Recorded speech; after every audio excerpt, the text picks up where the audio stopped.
May kasabihan tayong hindi pwedeng magkasakit ang mga nanay, pero may mga bagay na hindi inaasahan. Ibabahagi natin ang kwento ni Mommy Pia na na-diagnose ng breast cancer. Mga kapatid, this October po, we are celebrating the Breast Cancer Awareness Month. Kaya naman po, napaka-espesyal ng ating bisita ngayong araw na ito. Hindi lang siya isang entrepreneur, isa rin po siyang content creator and a certified Wonder Woman mom. Mommy Pia, you are here because you were diagnosed recently with breast cancer. 2 years ago. Tell us your story. Couple of weeks after my 40th birthday, yun, doon namin nalaman yung diagnosis. Kasi before that, and then nung October na naliligo ako, nakapako lang siya, bigla lang siya, dito sa left, sa taas. So when you got the diagnosis, and did they tell you it was cancer right away? Yes. And sinabi sa akin nung oncologist na it is aggressive type, especially at my age, 40 years old pa lang. So we have to make sure na gawin agad lahat ng kailangan gawin. So, i-lay down na yung mga dapat gawin from surgery to chemo, radiation, hormonal. Kinailangan daw tibayan ni Mommy Pia ang kanyang loob para sa kanyang 4 na anak. Minsan kasi kahit gaano katapang ka as a woman, pag pinag-usapan yung future ng mga anak mo, medyo dyan ka nayayanig. Yes. Mas nahirapan ka ba dun sa acceptance na yun for your kids? And how did you go about sharing to? Parang during that time, wala akong knowledge about it. Siyempre, pag nagkaroon ka ng cancer, ang nasa isip mo agad is death, di ba? So sabi ko, teka lang yung mga anak ko, bata pa. Oo. Meron pa akong 2 years old that time, yung bunso. So sabi ko, kailangan malabanan ko to. Yeah. Kasi bata pa eh. Kailangan ano ko pa sila. Kailangan pa nila ako. Yeah. Pero there's another part of parenting that they say you have to include your kids also with your struggles para naiintindihan nila. Especially for your grown-up kids. Naniniwala si Mommy Pia na pinag-uusapan dapat ng buong pamilya ang mga ganitong pagsubok.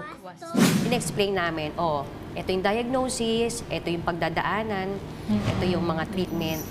And makakayanan natin to. Yeah. So, sa kanila, siguro, especially yung husband ko, laki ng part niya kasi siya yung, siyempre, boys eh. So, nandun yung level ng pagkausap niya na hindi ko alam na meron pala sila mga usap na ito kailangan, hindi ma-stress. Biglang, all of a sudden sa bahay, nawala na yung kulit nung mga 2 boys na panganay or mga eldest namin. So, siyempre, ano na lang, yung mga toddlers, hindi pa nila naiintindihan. At the end of the day, tayong mga nanay, kahit ano pang sakit meron tayo, nauuna pa rin yung prioridad natin na maging nanay or magpakananay. Did you have to change anything? Or mas lalo ka bang mas naging tutok ngayon sa kanila? Yes, yung during the treatment, I would say na yun yung nagkaroon kami ng adjustment. Kasi during the treatment, sinasabi na kailangan nakalayo ako sa anyone in the family kasi malapit sa sakit. Or madaling Madali ako mahawa. Yeah. So, naintindihan naman nila yon na kulong-kulong muna ako sa kwarto until makarecover. And kapag nakarecover, ayun naman, back to normal na mag-work, balik ako sa work. May mensahe naman si Mommy Pia sa mga katulad niyang nakikipaglaban din sa sakit na cancer. First is yung pananampalataya, prayers, kung kanino ka man naniniwala, di ba? So, prayer kay God, na bigyan ka ng strength sa araw-araw. Pangalawa ay yung support system. So, my family is my biggest support system talaga.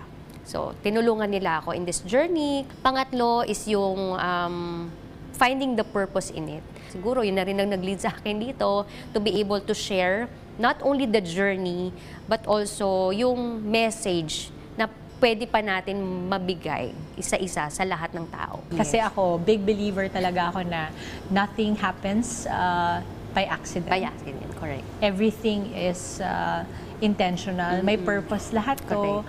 And even the darkest of our days, meron at meron yon magiging light to Correct. other people. Thank you, Mommy Pia, for sharing your Thank story. you too. Mga kapatid, Dimples Romana po, kumpletuhin ang inyong umaga ng mga kwentong puno ng inspirasyon. Salubungin po ang bawat araw ng may ngiti at pag-asa. Kaya't mag-subscribe na po at mag-follow na sa aming social media pages ng News 5.